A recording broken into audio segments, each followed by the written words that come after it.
Three, two, one. So, welcome, guys. Welcome back to LAX2034. This will be our eighth discussion, and today we'll be discussing on national heroes in the freedom fighter category. So, we'll start with Karen. Will you be okay to start with? All right. Hi, good evening, everyone. Today, Karen and I are going to talk about Tunku Abdul Rahman. First, let me show you the picture of Tunku Abdul Rahman.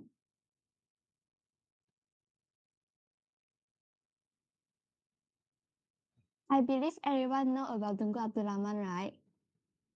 Mm.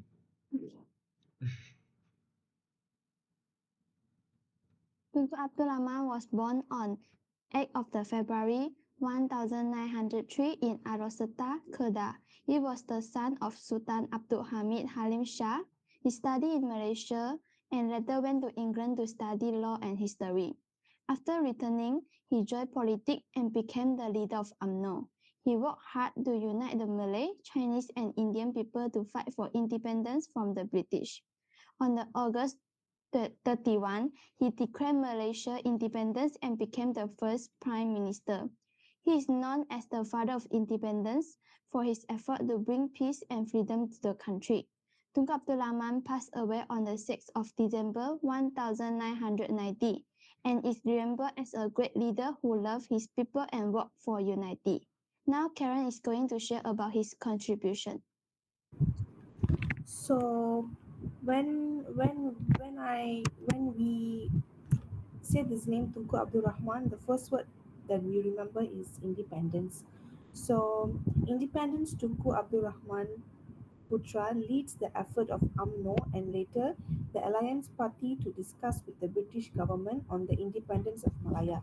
His endeavour resulted in Independence of Malaya Agreement signed by Malayan and British government representative at Lancaster House, London on February 8, 1956. The treaty set the date of independence of Malaya as August 31, 1951.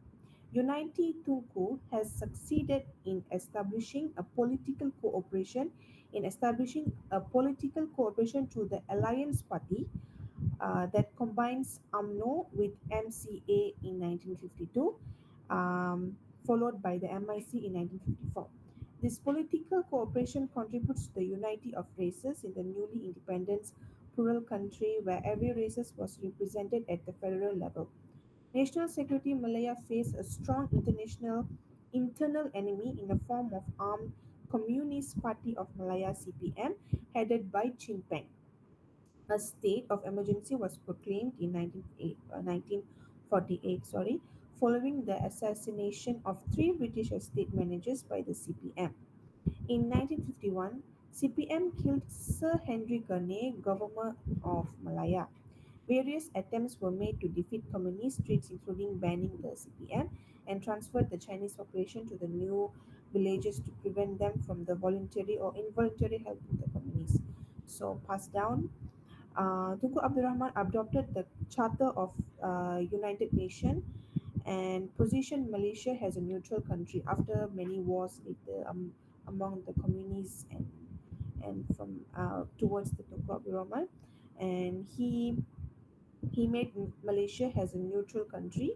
The young nation participated in Association Southeast Asia Nation (SASEAN), the Commonwealth, ILO International Labour Organization, and UNESCO United Nations Education, Scientific and Cultural Organization, among others.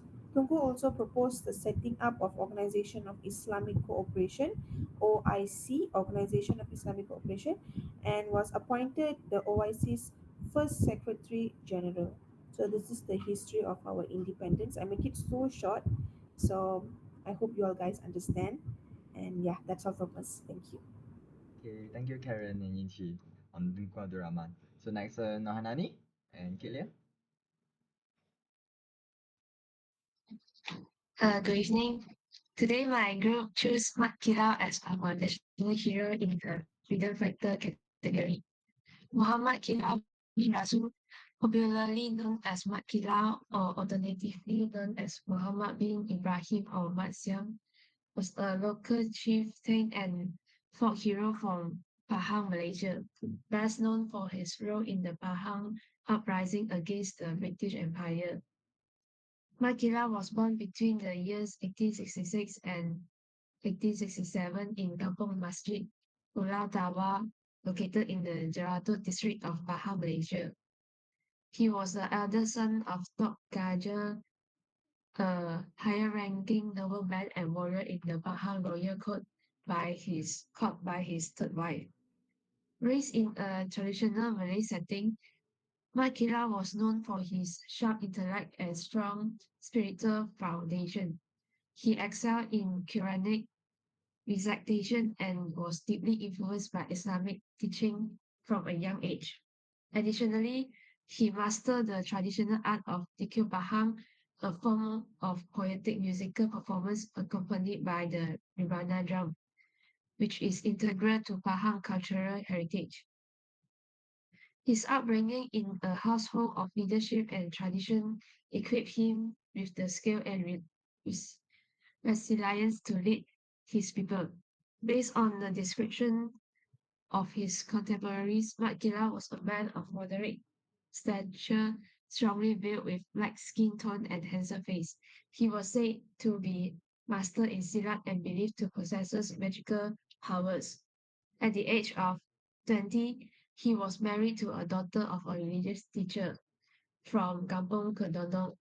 From this marriage, he had issued 4 children. Now I'll pass to Halani to continue his part. Thank you, Lincoln. Now I continue my part. The internal affairs of Pahang uprising starting in 1891 was mainly limited to Samantan, Temerloh. It was led by Datuk Bahamal, the Samantan chief, known as Samantan War. As unrest spread to other Pahang districts, more local chiefs joined in. From April to June 1892, Mat Kilau emerged as a more continuous leader.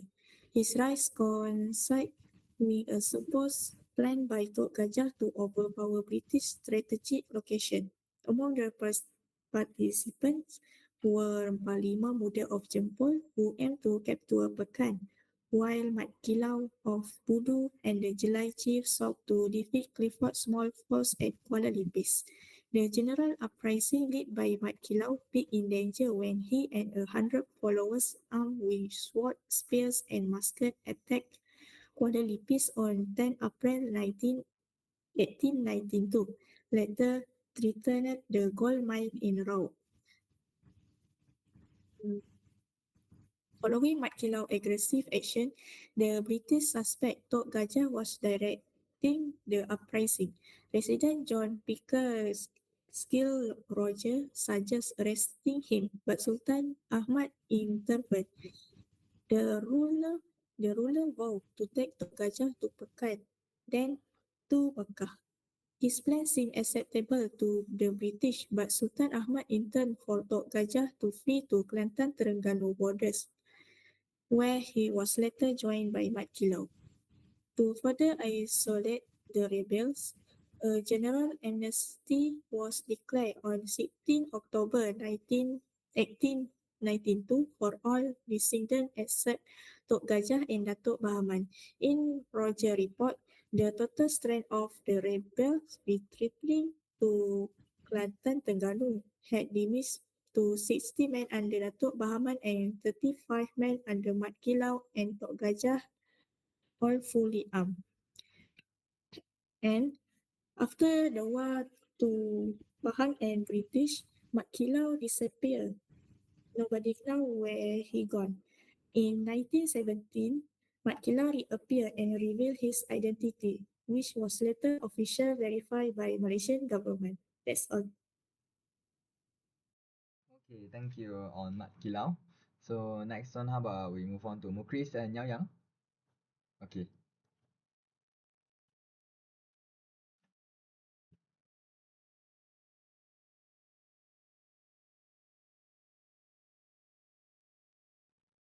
So hi guys, welcome back.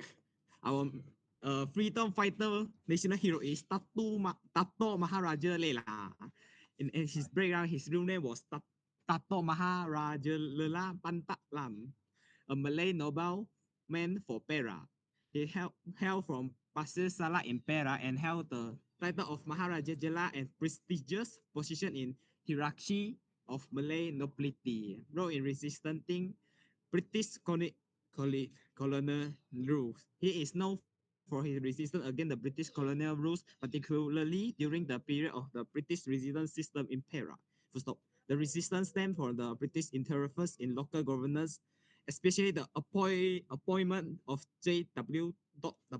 Bridge as the first British resident of Perak under the Pankot Treaty of 1874.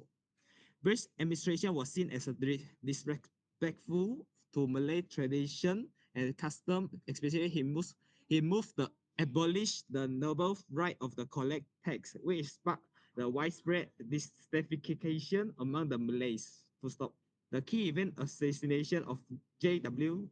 Bruce 1875. On November 2, 1875, Dato Maharaja Jela, along with his followers, launches an attack of Bruce near the Perak River in Pasir Salak, resulting in Bruce's assassination. Bruce was ambushed while bathing by the river, and this marked a bold act of defense against the British rule. Stop. The incident triggered the Perak War, a military conflict between the British force and the Malay nobility. And now we'll pass to my partner, Mukris. Okay, thank you, Yao Yang. Now I want to talk about Okay. consecutions and final dates. Following the defeat of the Malaysia in the Perak War, Dato' Marajalela was captured by the British. In 1877, he was executed by hanging in Taipei as a punishment for his action. For the legacy, Datuk Marajalela is remembered as a symbol of courage and determination in defending the dignity and right of the Malay people. His name is his name is immortalized in Malaysian history and culture, including monuments in Pasir Salat and mentioned in history textbooks. For heroic spirit, Datuk Marajalela was not just a nobleman but a fearless fighter who sacrificed his life to resist colonial oppression, oppression and protect the right of his people. His legacy continues to inspiring patriotism among Malaysians. That's all from us. Thank you. Alright, thanks on Dato Maharaja Leila. So we move on to Adam and Raslam. Yes.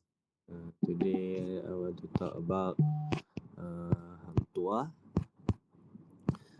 Hang Tuah is one of the most famous legendary figure in Malaysia history and is considered a symbol of loyalty, bravery, and martial prowess. His story is most prominently features in the classic Malay literary work Hikayat Hang Tuah and is also mentioned in other historical texts such as Sejarah Melayu.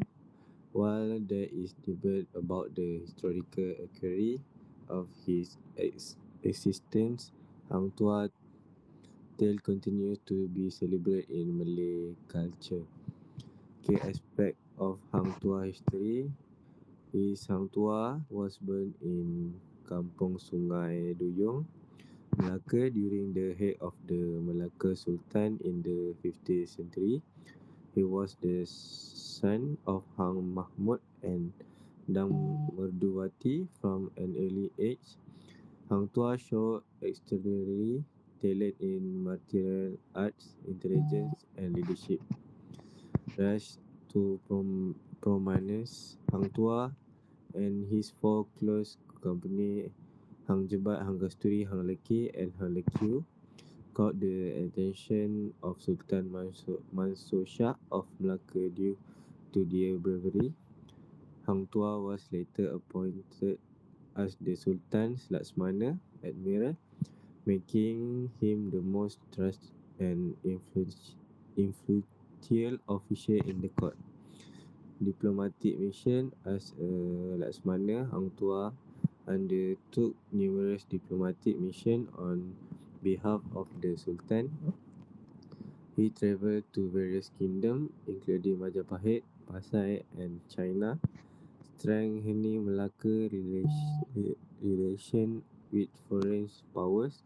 His skill in diplomacy and martial art elevated his reputation across the region. I pass to Putra. Okay, thank you to my partner.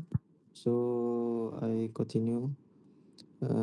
For the incident with Hanjabat, one of the most well-known episode in Hantuah story is his conflict with Hanjabat, and Hantuah was accused of committing treason and sentenced to death. However, the Sultan advisor Bendahara Tun Perak secretly saved him. And then during Hantua absence, Hanjaba, encouraged by the Sultan, persevered injustice, rebelled, and took over the place.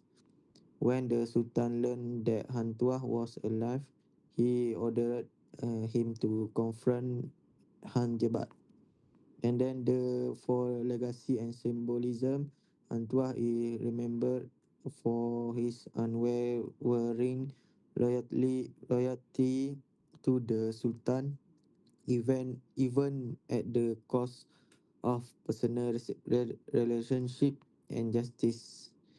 And then the Paras takkan Melayu hilang di dunia, the Malays shall never vanish from the earth, is often attributed to him, symbolizing the resilience of Malay identity. For the but on his existence, historians and scholars debate whether Hantuah was a historical figure or a mythical character. Some argue that Hikayat Hantuah is a literary work combining historical elements with mythology, and then other believe that Hantuah represent an idealized Malay hero, embodying the value of loyalty, courage, and measure for prowess. And then Hantuah in modern culture, Hantuah story has been immortalized in literature, film, and art throughout the Malay world, street, school, and institution in Malaysia and Indonesia. Is named reflecting its enduring influence as a symbol of Malay heritage and values. That's all from us. Thank you. Thank you, Raslam. So I think last one will be me and Fazana. All right. So today we'll be talking about today we'll be talking about Tok Janggut, and he is one of the leader of the Kelantan Rebellion, which is from 1910 to 1915. So I'll share a bit on his early life. He was born in Kampong Jeram, Pasir Puteh, Kelantan, and his early education was in Kelantan as well. And he is also a master of Silat, which is a martial arts. Alright, so during the rebellion phase, I'll share a story on it. So it's basically after the Bangkok Treaty of 1909, the British took over the Kelantan political system and foreign relations. And that's when the tax collection increased significantly.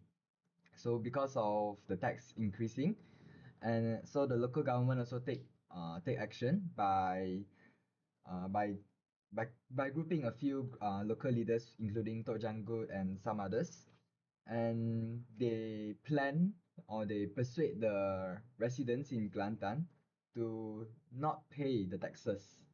And so after a while, the British authorities also realized that the taxes are not paid, and they actually sent 6 policemen and also a sergeant to arrest Tok Janggut. And when the policeman went to arrest Tok Janggut, he was already surrounded by 2,000 of his followers, and that is when Tok Janggut actually took his curries to kill or stab the sergeant. And afterwards, they also sent back the other policemen to the British Army.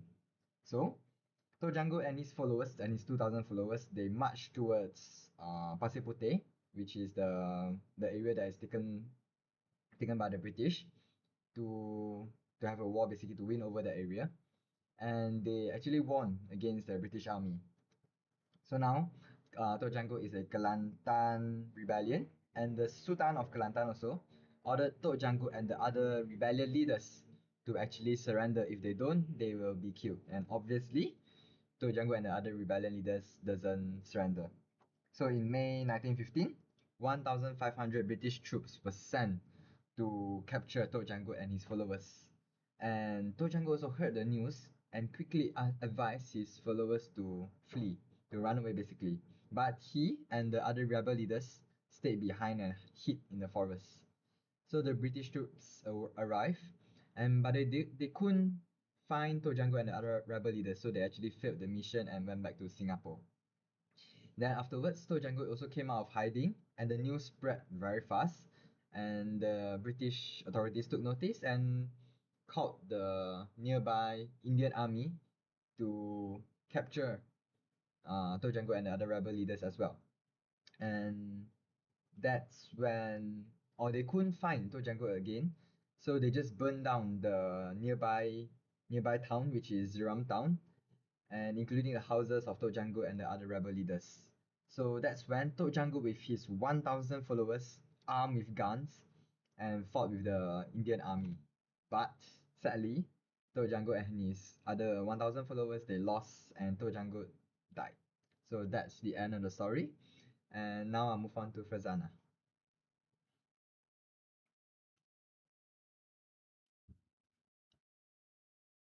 Oh, Fazana, your mic isn't on. Okay, so basically Tok Janggut is also an ulama, which is a Islamic scholar. So like Anthony said before, when the British decided to introduce a tax system, including land taxes, it felt like that affect the local, and Tok Janggut felt unfair because he have to do so. Because in his mindset, he's like he being state and being born and raised in Malaysia, in Tanah Melayu. So why would he have to pay taxes for his land? So he felt unfair. And then Tok Janggut decided to rebel and openly defied the British by refusing to pay the taxes. Actually, the story is like being the symbols of resistance against the colonizer. His open rebellion demonstrated how courage he is, despite knowing the risk. He also deeply rooted in Islamic belief, um, which in Islam he believed that against colonialism also part of his duty and justice. No, sorry. Is part of his duty to uphold Islamic principles and justice. And his leadership was not only political but is also based on spiritual, which resonated with the Muslim lah. And also somehow around April 1915, Tok Janggut led an armed rebel against the British administrations in Pasir Puteh and successfully took control the district at first, like temporarily. But when the British sent a large armed soldier from Singapore, like Anthony said before, and Tok Janggut was killed. Even though Tok Janggut died awfully, which is being hung upside down on a tree, but his story is commemorated in Malaysian history as a testament to the spirits of resistance. There are many places in Kelantan, such as Pasir Puteh, that honor his memory, and also he is often included in school history syllabus, like in Form 5. Actually, Tok Janggut is named because of his janggut lah, which is it's very long and thick, so that's why his name is Tok Janggut. Thank you. Oh, okay, interesting fact, Fazana. Okay, thank you. All right, so now it's time for the voting session. I'll just straight start with Fazana. Okay, so who will you choose? Tok Janggut. Tok Janggut. Okay. Right now for me, I think I'll go for Tok Janggut as well. Seems interesting. Okay. Next one. Who? Okay. Next will be Yanqi. Okay. Who do you choose? Tunku Abdul Rahman. Tunku Abdul Rahman. Okay. Raslam? Hang Tuah. Hang Toa. Okay. Adam? Hang Tua, bos. Okay. Alright. Then Karen? Tok Janggut. Okay. Tok Janggut. Wah. Kalian? I choose Tunku Abdul Rahman. Tunku Abdul Rahman. Okay. Chris? Hang Tuah. Hang Toa. Okay. Now it's 3 Hang Toa, 3 Tok Janggut, and 2 Tunku Abdul Rahman. Yao Yang? Tunku Abdul Rahman. Oish. We 3-3-3 way. Last one, okay. No, Hanani, you're the final decision. Unless you choose something else, but choose this either one. Who would you choose? Okay. Tunku Abdul Rahman. Okay. Okay. So okay, alright. So our Malaysian hero for today under the freedom fighter category is Tunku Abdul Rahman. And thanks for joining, guys. Thank you. Good night. Thank you. Thank you. Bye.